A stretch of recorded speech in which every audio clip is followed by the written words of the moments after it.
Hello friends, good evening. কেমন আছো তোমরা সবাই? আশা করি খুব খুব ভালো আছো। আর আমিও ভালো আছি, কিন্তু প্রচণ্ড ঠান্ডা, কি বলবো তোমাদের। কিন্তু ঠান্ডার মধ্যেও কাজ তো করতেই হবে, খেতেও হবে, সবটাই করতে হবে, তাই না? তো তা কি ভাবলাম যে আর চটপট দেরি না করে চলে এলাম কিচেনে।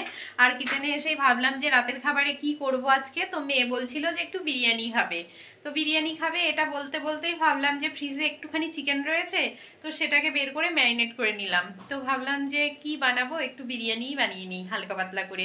মেয়ে বলছিল মা বিরিয়ানি খাওয়া হচ্ছে না, বিরিয়ানি খাবো। আর ওর বাবা তো বাইরের খাবার একদমই পছন্দ করে না, তো তার জন্য যেটাই করতে হয়, যেটাই খেতে হয়, আমাকে বাড়িতে বানাতেই হয়। তো তার জন্য চলো দেখে নাও। তো ভিডিওটি আমি এখন থেকে শুরু করছি। তো আমি আগে থেকে চালটা ভিজিয়ে রেখেছিলাম, আর সেই চালটা এখন ফুটন্ত গরম জলে চালগুলো আমি ছেড়ে দিয়েছি, বাসমতি চাল। আর এখানে আমি জলে দিয়ে দিয়েছি এলাচ, লবঙ্গ, দারচিনি, তেজপাতা আর গোলমরিচ। একদম সিম্পলভাবেই করব। আর একদমই রিচ খাবার আমরা খুবই কম খাই, পছন্দ করি না, আর বেবি খাবে, তো সেটাই ম্যারিনেট করে রেখেছি। আর এখানে নিয়েছি আলু, একটু পেঁয়াজ, একটু টমেটো, আর যা যা মশলা আমি দেবো এটাতেই আমি ম্যারিনেট করে রেখে দিয়েছি। তো চলো করে নিই, তারপর দেখা হচ্ছে।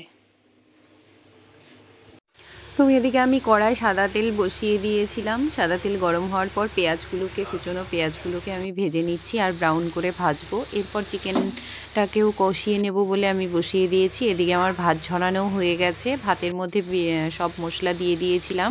এখানে চিকেনটা হয়ে এসছে। আর এদিকে আমি এক কাপ দুধে দু স্পুন টক দই দিয়ে ফেটিয়ে নিলাম। আর কড়াতে ঘি ব্রাশ করে সেই দুধ আর ফেটানো দইটা আমি দিয়ে দিলাম। এর মধ্যে একটু করে সব মশলা বেরেস্তা এই দিয়ে আমি ভাতটা দিয়ে প্রথম একটা স্টেপ করে নেব। আর এটাতে আমি ইউজ করছি সানরাইজ বিরিয়ানি মশলা, আর সানরাইজ বিরিয়ানি মশলাটাই আমি ইউজ করি। খুবই ভালো, হালকা ফ্লেভার, হালকা গন্ধ বা হালকা মশলা যারা পছন্দ করো তাদের জন্য সানরাইজের এই বিরিয়ানি মশলাটা খুবই ভালো। তো এভাবেই আমি স্টেপ করে সাজিয়ে নিচ্ছিলাম। আর প্রচণ্ড ঠান্ডা পড়ছিল, কিন্তু আমার কি বলবো, একটা বাজে অভ্যেস যে আমি সোয়েটার পরে কাজ করতে পারি না জানো। তার জন্য ভাবলাম যে ঠান্ডার মধ্যে কিছু বানাতেও ইচ্ছে করে না, আবার ভাবলাম যে না বানালে খাবো কী করে। তো এরপর আমি সব স্টেপ করে সাজিয়ে নিয়েছিলাম। সেই সাজানোর পর আমি একটা একটা সব ঘি মশলা সব কিছু দিয়ে আমি এটাকে গ্রেভিটাও কাচিয়ে কুচিয়ে দিয়ে দিলাম।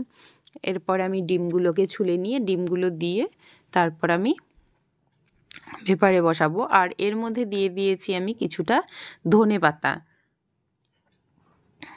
তো ধনেপাতাগুলোও আমার দেওয়া হয়ে গেছে। আর উপর থেকে একটু লঙ্কা সাজিয়ে দিলাম। যেহেতু আমি চিকেনটা করেছিও খুবই ঝাল ছাড়া, কিন্তু আমার বেবি ঝাল খেতে পারে না, তাই ওর জন্য আমার সব কিছুই ঝাল ছাড়া করতে হয়। তো ডিমগুলোও আমি ছুলে নিলাম। আর জানি না রাই কবে ঝাল খাওয়া শিখবে। আমি বিরিয়ানি খাবো। বন্ধুরা, তোমার মা কি বিরিয়ানি বানিয়েছে? কমেন্টে জানাও। আমার মা বিরিয়ানি রান্না করছে, তোমরা খাবে? যারা খেতে চাও চলে এসো বন্ধুরা।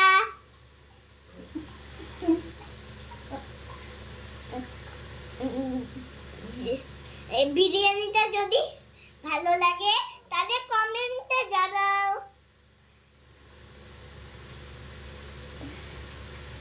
আর আমাদের নতুন ভিডিওগুলো রুম্পা রাই সসগুলো সাবস্ক্রাইব করে দিও,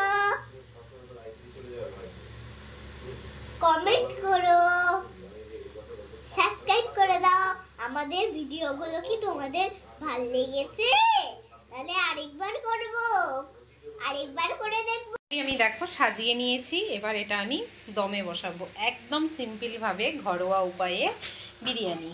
না কোনো কালার ইউজ করেছি, আর না সেরকম কোনো গোলাপ জল, কেওড়া জল, কিচ্ছু না। সিম্পলভাবেও বিরিয়ানি খুবই ভালো লাগে। তো চলো এবার এটা আমি দমে বসিয়ে নিই, তারপর গরম গরম সার্ভ করব। এবার আমি এটাকে একটা গরম তাওয়ার মধ্যে বসিয়ে দিয়েছি। গ্যাসটা আমি এবার মিডিয়াম, একদম লো করে দিলাম।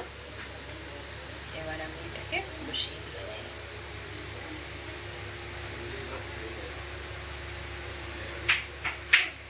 তো এটাতে আমি 20 মিনিট পর্যন্ত রেখেছিলাম। আর রাই দেখো এদিকে আসন পেতেছে খাবে বলে, আমাকে বিরিয়ানির কথা শুনেছে, না আজকে লিখেছে না পড়তে বসেছে, মা কখন হবে বিরিয়ানি, কখন খাবো। আর এখানে স্যালাডও কেটে নিয়েছি আর ও আসন পেতে বসেও পড়েছে। সে কি বলবো যে আমাদেরও ছোটোবেলার কথা মনে পড়লো। তো আমরাও হয়তো এরকম করতাম, কিছু একটা নতুন কিছু মা বানালে কখন খাবো কখন খাবো। আর এই তো আমার ফাইনাল বিরিয়ানি রেডি। তো পেপার থেকে নিয়ে এসেছি, ধোঁয়াটাও উঠছে আর শীতের দিন গরম গরম, তো খেতে ভীষণই ভালো লাগলো।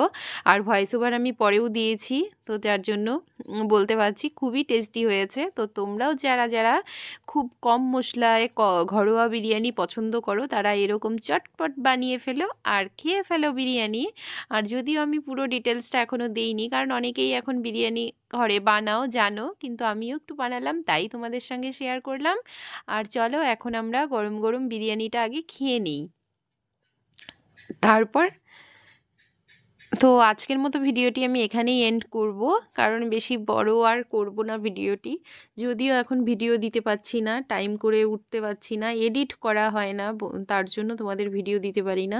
তো সবাই কমেন্টস করো ভিডিও কেন দিচ্ছি না, তো তার জন্য ভাবছি যে না এটুকু আজকে একটু শেয়ার করি। তো চলো বিরিয়ানিটা দেখো কি সুন্দর হয়েছে, কোনো ফুড কালার ছাড়াই, খুবই সুন্দর হয়েছে দেখতেও খেতেও। আর চলো শুনে নেই কেমন হয়েছে।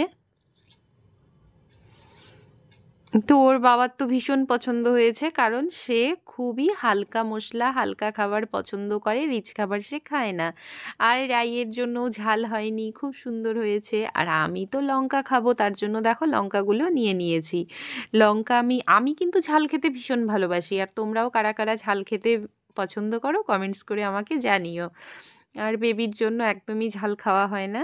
তো চলো ফ্রেন্ডস, সবাই ভালো থেকো সুস্থ থেকো, নেক্সট ভিডিওতে চলে আসব। আর যারা যারা সাপোর্ট করোনি এখনও, তারা সবাই সাপোর্ট করো, এভাবেই আমাদের পাশে থেকো, সুস্থ থেকো সবাই। টাটা বাবাই, good night, thanks for watching.